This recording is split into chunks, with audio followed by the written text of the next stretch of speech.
कोई सेटबैक नहीं है, करें, घोषणाएं करने में क्या जाता है। जिसको सरकार में ही नहीं आना वो जितनी बड़ी घोषणाएं करते, बट उन घोषणाओं का आधार क्या है। एक तरफ आप बोलते हैं आपकी सबसे बड़ी घोषणाओं में से एक कि हर परिवार को हम सरकारी नौकरी देंगे। प्रभु, बिहार का बजट ही कितना है, 3-3.25 लाख करोड़ का बजट है। अगर आप बेयर मिनिमम सैलरी भी अगर आप कैलकुलेट करेंगे तो भी आपको लगभग 2.5-3 करोड़ परिवारों को सरकारी नौकरी देने में कम से कम 7 से 9 लाख करोड़ का आपको बजट चाहिए। कहाँ से आएगा वो बजट? उसके बाद जो आपने बाकी की घोषणाएं की हैं, इन तमाम चीज़ों की पूर्ति आप कैसे करेंगे?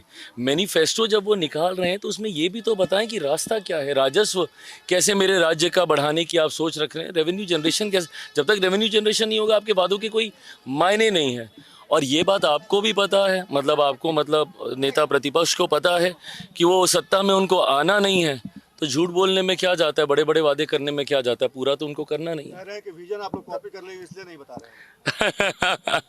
कॉपी किसने किया? जीविका को लेकर आज जो नेता प्रतिपक्ष और उनका परिवार और उनका गठबंधन चिंतित है, जीविका की शुरुआत किसने की? 2005 से पहले जब तक एनडीए की सरकार बिहार में नहीं आई थी, मुख्यमंत्री नीतीश कुमार जी के नेतृत्व में कोई जीविका को जान रहा था? इस शब्द को कोई जान रहा था? तो जिन्होंने उसका इजाद किया, आज उन्हीं की चिंता करके तो नकल कौन कर रहा है? वो कर रहे हैं कि हम कर रहे हैं? कल तेजस्वी सर फेसबुक लाइव आए थे, उन्होंने कहा कि अगले छठ तक जो है पलायन, बेरोजगारी, इसके लिए बिहार के लोगों को बाहर नहीं जाना पड़ेगा। बिल्कुल अच्छी बात है, ये उनको आत्ममंथन करना चाहिए, क्योंकि कारण भी वो और उनका परिवार ही रहा है। 90 के दशक से पहले इस तरीके से पलायन नहीं होता था।